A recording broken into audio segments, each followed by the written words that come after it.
So I was about 32, 33 years old. I had two children, a very young child, just born, and I went back to do a second interview with Trump for another publication.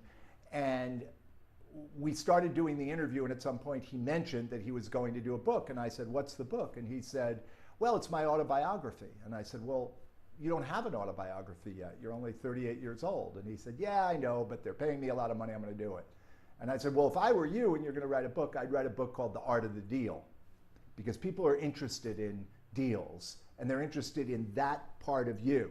It's funny because that was 30-something years ago, and it's the best title I've ever come up with. I've never matched it, and it happened spontaneously. So then you did a deal with him, and you started to write a book with him about the art of the deal. And how did that go?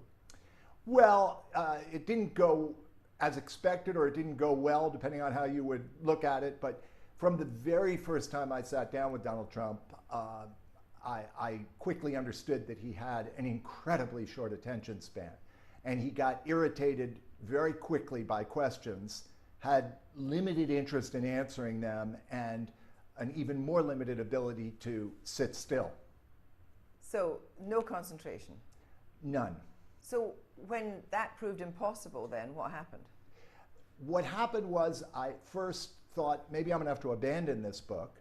And then I had the thought, well, what if I came into his office every day and he was okay with it, and picked up an extension phone and just listened in on his calls, because he lived on the phone, and what he was doing was making deals, which is what I wanted to write about. So I thought, well, I can get some of this stuff from listening, and then I can go fill in the details from other people who have been involved in these deals. So did these people at the other end of the phone know you were on the line? No, they didn't. And he was cool with that? Yeah, I mean, if he could have had an audience of 65 countries and 50 million people listening in on the calls, that would have been preferable. But having one person listening in was great. In a way, you are very much partly responsible for the man that we see now as Donald Trump.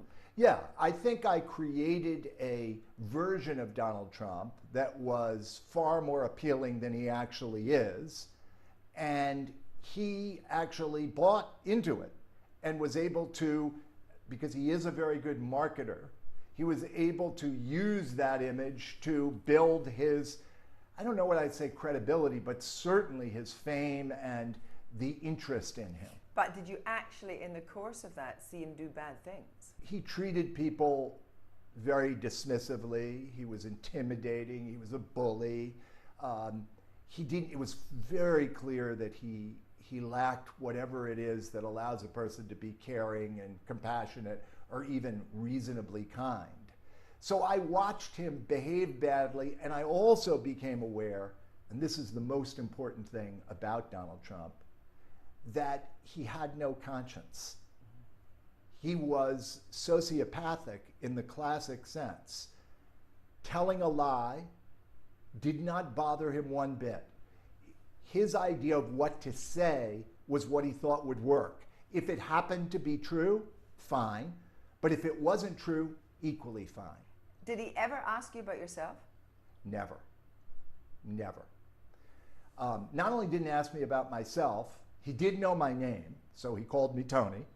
But when he called my home, which he would do once or twice a night, my wife would often answer. And in a year and a half, he never got to know her name. He never got to know, I guess he might have known that I had kids, but he certainly didn't know their names. You know, the normal social graces that you would expect from a human being who you're deeply involved with were utterly absent. So you bring out the book and it makes lots of money, and you don't think about it again until, when did you realize that things were going awry? Was it when he said he was going to stand? What happened? You know when I realized things were going awry? When he came down the escalator at Trump Tower to announce that he was going to run for president, to everybody's astonishment, in July of 2015. And the very first thing or second thing he said was, "We need a president who wrote The Art of the Deal." And I thought, well, I don't want to be president. That's not a job that's appealing. No, I didn't think that. But it really struck me that if he was going to start out his presidential campaign saying something that was not only completely false, I wrote every word of that book. I believe he read it, but he certainly didn't have anything to do with the writing of it. If he was going to lie about that, my belief was, wow, he's willing to lie about anything because it's completely provable that that's not true. But what about his family? He had no interest in his family, none. And I say that because in 18 months of being with him, I never once saw him hug one of his children. I never once saw them show up in his office. I would see them when I went to his apartment, but I wouldn't see them in contact with him. It would be like ships passing in the night. He just didn't have an interest. You're now advising the Hillary Clinton's campaign. Is this because you feel the need to atone for the art of the deal? Well, I absolutely feel the need to atone for it. But now he's coming after you. If Donald Trump were to win the election, and I don't think he's going to, but if he were to win the election, I would take it seriously enough to move out of the United States. And a lot of people say that, but I would do it. I have family in Amsterdam, and I'm not going to put myself in harm's way if this man has the tools of government to use against his enemies. Now, I'm not the only one who should. This is quite extreme, that you really feel that you would have to leave the United States. I've got my whole family ready to do it. In all that time, was there anything that ever happened that made you think, this guy's not so bad, this guy's quite a good guy? You know, I spent a lot of my life trying to understand the human potential. What is possible for a human being? So my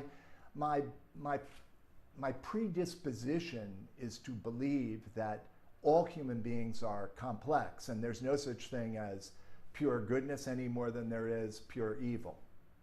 Having said that, I've been asked this question multiple times, and it made me uncomfortable the first several times because I couldn't come up with something.